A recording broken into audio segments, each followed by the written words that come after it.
Assalamualaikum warahmatullahi wabarakatuh. Kami akan menjelaskan materi mengenai penilaian berbasis kompetensi pada mata kuliah Evaluasi dan Teknik Pencapaian Hasil Belajar Siswa Pendidikan Bahasa Indonesia, dosen pengampu Ibu Desi Sukenti SPD MED, nama anggota kelompok 5, Nabilah Syafendra, Rina Sukmawati, Tasya Nidia Putri dari kelas 5A, Program Studi Pendidikan Bahasa dan Sastra Indonesia, Fakultas Keguruan dan Ilmu Pendidikan Universitas Islam Riau. Baiklah, saya pemateri pertama akan menjelaskan mengenai pengertian penilaian berbasis kompetensi. Penilaian berbasis kompetensi adalah uraian keterangan yang teratur sebagai penjelasan prosedur dan cara menilai pencapaian kompetensi oleh siswa. Selain itu, penilaian berbasis kompetensi juga dapat diartikan sebagai teknik evaluasi yang harus dilakukan guru dalam pembelajaran di sekolah. Selanjutnya, tujuan penilaian berbasis kompetensi. Ada 7 tujuan dari penilaian berbasis kompetensi. Yang pertama, mengetahui pengetahuan awal dari siswa. Yang kedua, mengetahui tingkat pencapaian kompetensi. Yang ketiga, mengetahui perkembangan siswa.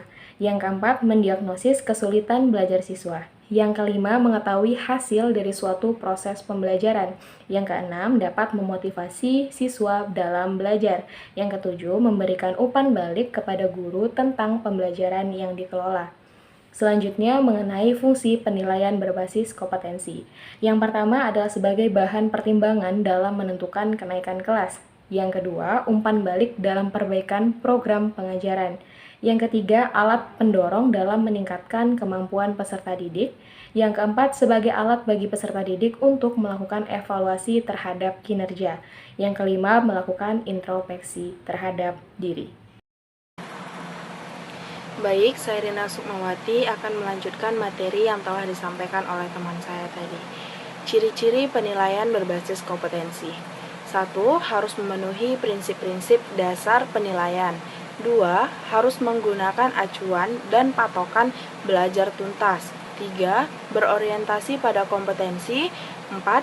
Terintegrasi dengan proses pembelajaran. 5. Dilakukan oleh guru dan siswa. Kemudian ada prinsip-prinsip penilaian berbasis kompetensi. 1. Valid. 2. Keterbukaan. 3. Adil dan objektif. 4. Mendidik. 5. Berkesinambungan. 6. Bermakna. Dan 7. Berorientasi pada proses dan hasil. Adapun cara pengujian berbasis kompetensi antara lain A. Kuis. Kuis adalah ujian singkat yang menanyakan hal-hal prinsip yang telah dipelajari sebelumnya. Kuis dapat diberikan pada awal, tengah, atau akhir proses pembelajaran. B. Ulangan harian.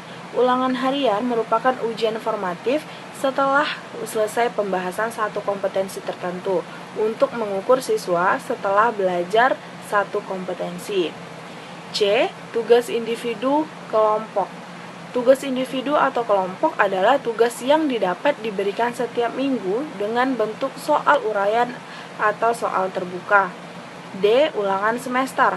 Ulangan semester adalah ulangan pada akhir semester dengan materi yang diujikan berdasarkan kisi-kisi soal. E. Ulangan kenaikan kelas.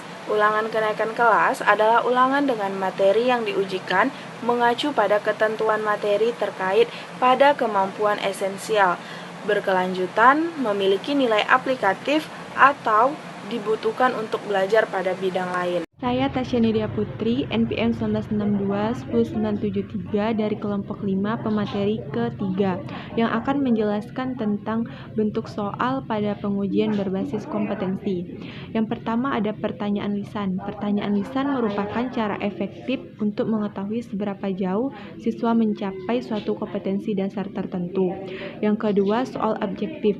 Bentuk soal objektif biasanya pilihan ganda dan benar salah. Dapat pula berupa soal menjodohkan.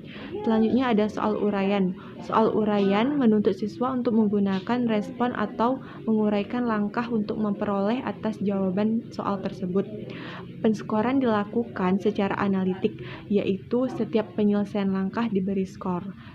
Terakhir ada soal terbuka. Soal terbuka merupakan soal yang mempunyai lebih dari satu cara untuk memperoleh jawaban yang benar dan menuntut siswa untuk menemukan jawaban itu. beserta syarat khususnya penskoran dilakukan secara holistik, artinya didasarkan pada respon siswa secara keseluruhan. Selanjutnya ada ranah penilaian berbasis kompetensi.